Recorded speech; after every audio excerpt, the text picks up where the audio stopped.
আমি যখন মেরাজের রাতে গিয়েছি আমাকে আল্লাহ পাক কিছু আযাব দেখিয়েছেন। কি দেখেছেন ভাই?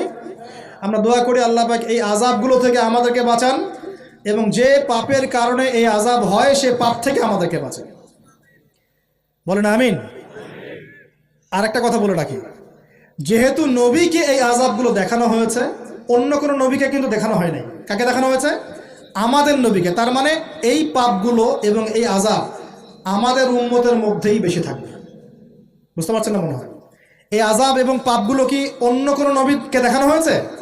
আমাদের নবীকে দেখানোর কারণ কি? কারণ আপনার উম্মতের মধ্যে এই পাপগুলো ছড়াবে বেশি এবং আপনার উম্মতের একটা অংশ এই আযাবগুলো ভোগ করবে। কি আযাব? নবীজি যাচ্ছেন, দেখছেন, যুবকরা শোনো ভালো করে, নবীজি দেখছেন একটা চুলা। কি ভাই? তন্দুর রুটি দেখেছেন যে চুলায় রান্না করে, ঠিক ওই রকম শব্দই হাদিসে এসেছে, তন্দুর। এই চুলা এমন চুলা যার মাথাটা হচ্ছে সরু, নিচের দিকটা মোটা, নিচে আগুন জ্বলছে, ভিতরে কিছু মানুষ আছে, নিচ থেকে আগুনের দাবদাহ আসছে। যখনই আগুন আসছে জাহান্নামের, তখন তারা ধাউ ধাউ করে উপরে উঠছে, আবার যখন আগুন নেমে যায় তখন তারা নিচে নেমে যায়। নবীজি মর্মান্তিক দৃশ্য দেখে বললেন যে এরা কারা, যাদেরকে এমন আযাব দেওয়া হচ্ছে? জিবরাইল আলাইহিস সালাম বললেন, যুবক ভাই শোনেন ভালো করে, জিবরাইল আলাইহিস সালাম বললেন এরা হচ্ছে আপনার উম্মতের সেই সব ব্যক্তি যারা বিবাহ বহির্ভূত জিনা করেছিল। এই পাপটা মারাত্মক। আল্লাহ পাক আমাদের সবাইকে পাপ থেকে ফিরে আসার তৌফিক দান করুন। এবং এই পাপ যদি করে থাকেন হতাশ হবেন না, তওবা করে আজকেই ফিরে আসবেন। তওবা করলে আল্লাহ পাক যে কোনো পাপ মাফ করে দেবেন ইনশাআল্লাহ। আর নবী সাল্লাল্লাহু আলাইহি ওয়াসাল্লামকে কেন দেখানো হলো? কারণ তার উম্মতের মধ্যে জিনার পাপ ছড়িয়ে পড়বে বেশি। কিসের মধ্যে? চুলার মধ্যে শাস্তি দেওয়া হচ্ছে, চুলায় শাস্তি দেওয়া হচ্ছে। নবীজি বলছেন তাদের ভিতর থেকে এত দুর্গন্ধ বের হচ্ছিল যেন মনে হচ্ছিল যে কোনো পাবলিক টয়লেটের পাশ দিয়ে আমরা যাচ্ছিলাম। প্রিয় ভাই, আল্লাহর ওয়াস্তে জিনার ধার কাছেও যায় না। আল্লাহ পাক বলেছেন ওয়ালা তাকরাবু জিনা, জিনার কাছেও যেও না। তো এক নাম্বার শাস্তি কি রেখেছেন নবী সাল্লাল্লাহু আলাইহি ওয়াসাল্লাম? কিসের শাস্তি? তন্দুর চুলার মধ্যে আগুনের শাস্তি। কিসের পাপের কারণে? বলেন, জিনা। এই উম্মতে মুহাম্মাদের মধ্যে জিনা ছড়িয়ে পড়েছে কিনা? এখন আমরা কি এই স্রোতে গা ভাসাবো না দূরে থাকবো?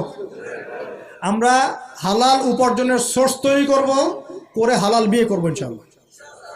হালাল উপার্জনের মাধ্যম তৈরি করবেন, করে বিয়ে করবেন ইনশাআল্লাহ। বিয়ের আগে কোনো পীড়িত নাই, সব পীড়িত বিয়ের পরে ইনশাআল্লাহ পারা যাবে ইনশাআল্লাহ। আর সব আগে ভাগে খেয়ে শেষ করে ফেললে পরে খাবেন কি? তাই না বিষয়টা? আচ্ছা, এবার সামনে যাই। নবী সাল্লাল্লাহু আলাইহি ওয়াসাল্লাম সামনে গেলেন, গিয়ে দেখলেন, এবার দেখলেন কিছু মানুষ বসে আছে, সামনে আছে টাটকা তরতাজা গোশত, একদম ধোঁয়া উঠতেছে, একদম মনে করেন ওই কালা ভুনার মতো।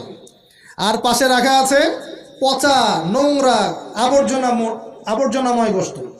এই মানুষগুলো ভালো গোশত খাচ্ছে না, এই মানুষগুলো পচা গোশতগুলোই খাচ্ছে, দুর্গন্ধযুক্ত। নবীজি বললেন এরা কারা? নবী সাল্লাল্লাহু আলাইহি ওয়াসাল্লামকে বলা হচ্ছে এরা আপনার উম্মতের সেই সব ব্যক্তি যারা বিবাহিত, ভালো করে শোনেন, এরা আপনার উম্মতের সেই সব ব্যক্তি যারা বিবাহ বহির্ভূত সম্পর্ক করেছে। মানে বিয়ে করার পরেও, বাসায় স্ত্রী থাকার পরেও বাইরে জিনা করেছে, বাসায় স্বামী থাকার পরেও বাইরে জিনা করেছে। এখন আমাকে বলেন তো, উম্মতে মুহাম্মাদের মধ্যে সমকালীন সময় এই ফিতনাটা ছড়িয়ে পড়ে নাই? পরকীয়া ছড়িয়ে পড়ে নাই? এটা হলো পরকীয়ার স্পেশাল শাস্তি। কারণ পবিত্র হালাল ফ্রেশ জিনিস ওদের ঘরে ছিল, খাইতে ভালো লাগে না, ওদের নোংরা পচা জিনিস খেতে ভালো লেগেছে। আল্লাহ পাক কিয়ামতের মাঠেও ওই এবং বারজাখের জীবনেও ওই একই শাস্তি দিবেন ইনশাআল্লাহ। আর এখন তো মিডিয়ার মধ্য দিয়ে এই যে বিভিন্ন সিরিয়ালস, নাটক, হাবি জাবি, এগুলোর মধ্য দিয়ে এটাকে উস্কে দেওয়া হচ্ছে, এটাকে অ্যাভেলেবেল করে ফেলা হয়েছে। আর যারা বড় বড় শহরে থাকে এগুলো তো ফিতনা আরও বেশি। আল্লাহ পাক আমাদের মা বোনদেরকে বোঝার তৌফিক দান করুন, আর আমাদের ভাইদেরকেও বোঝার তৌফিক দান করুন। আমাদের সবাইকে আল্লাহ পাক পরকীয়ার মতো নোংরা পাপ থেকে হেফাজত করুন, বিবাহ বহির্ভূত সম্পর্ক থেকে হেফাজত করুন। আরও সামনে যান, নবীজি দেখলেন এবার একটা রক্তের নদী।